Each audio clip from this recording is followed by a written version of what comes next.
Hey guys, let's get more news about Miami Heat, but first, don't forget to subscribe and leave your like. Jimmy Butler offers brutal honesty about his future with the Miami Heat. Jimmy Butler's motivation is not coming from earning a maximum contract extension from the Miami Heat, plain and simple. All of the offseason chatter about Heat team president Pat Riley not paying Butler is not of concern to him. Instead, the 35-year-old is laser-focused on making himself available for his teammates. "I don't know, but I want to play as many games as possible," Butler shared. "I'll leave it at that. I don't need to put a number on the amount of games that I play. I know the more games I play, the more opportunities my squad has of winning. I do know that." Butler's first effort to do so came by appearing in multiple preseason games against the Charlotte Hornets and New Orleans Pelicans. He did not appear at all in last year's preseason. Earning individual awards could increase the forward's chances of landing a lucrative extension, but the hardware means nothing to him. "It means nothing to me at all," Butler said of the 65-appearance rule to win major awards. "If we're being brutally honest, no matter what, nothing I do now is going to get me paid any more money, even though I don't care about the money. I'm at a point right now where I have more than enough money. I'm just here to win." The Heat opened the regular season on October 23 against the Orlando Magic. Erik Spoelstra, Nikola Jovic drop first impressions of Heat's starting lineup. The Miami Heat won their home preseason opener against the New Orleans Pelicans in a thriller, 101-99, as it gave fans a taste of what's to come this upcoming season. One major aspect of this team that fans have been interested to see more of is the Heat's projected starting lineup, which made its debut Sunday afternoon as head coach Erik Spoelstra and star Nikola Jovic spoke about it after the win. In terms of the starting lineup that is expected to be trotted out in the regular season opening on October 23 against the Orlando Magic, it should consist of the previously mentioned Jovic with Jimmy Butler, Tyler Herro, Terry Rozier, and Bam Adebayo. While it started shaky as most units are who haven't played together a single minute against an opponent, it finished successfully as Spoelstra gave his positive first impressions. "I thought it was really encouraging," Spoelstra said after the game. "You know, that's the way they looked in training camp while we're in the Bahamas. Group has gone at it with the right approach, the right mindset, just to roll up the sleeves and get to work on our system.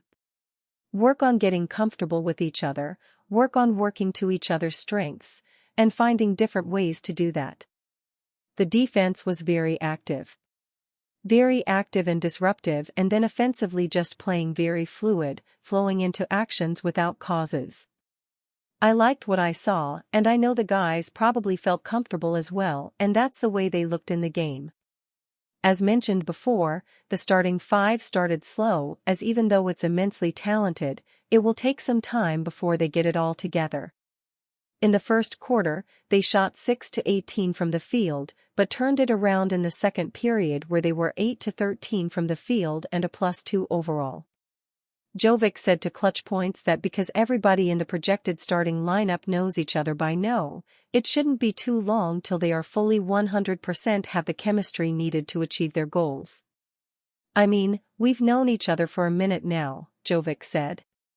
"Maybe even though we never played together, we know each other from last year, and of course, like I said, it's going to take some time. But I think these guys have so much experience that they will for sure make it look good. Yeah, I'm sure at one point, it will look really good." Asked Nikola Jovic if he envisions the chemistry of the starters at 100% by the season opener or if it'll be a continuous process. "It's going to take some time, but these guys have so much experience that it'll for sure make it look good." The 21-year-old player finished the game with 3 points on shooting 1-5 from the field and for sure knew that he should have had a better game. Jovic brings another dimension to Miami as he adds size and spacing to the starting lineup as he solidified his spot in the four towards the second half of the year last season. Despite the underwhelming outing, he saw a lot of positives in the Heat's first minutes with the projected starting lineup. It felt great. Of course it's not gonna be great from the jump and we're ready for anything that gonna come to us, Jovic said. But I actually felt pretty good, you know. And I think other guys felt that too, and especially in that second quarter where we got back in, you know, that's what we want. The transition was the most important part. We showed that we can run, we have so many offensive talent that it's really hard to guard us. And I think we showed it was how of the ball, it was Terry in the pick and roll hole, Bam running the floor. You know, Jimmy doing his thing. So it's pretty obvious that we have a lot of talent. And, yeah, I think we just have to show people that we're keeping an eye out. Nikola Jovic's initial reaction to the projected starting lineup getting their first minutes together today versus the Pelicans. It felt great. The Heat are in the midst of preparing for a loaded Eastern Conference as this upcoming week will be busy as they have preseason games Tuesday and Wednesday back-to-back against the San Antonio Spurs and Atlanta Hawks respectively. 27-year-old seeking $200 million extension could be top trade target for Miami Heat.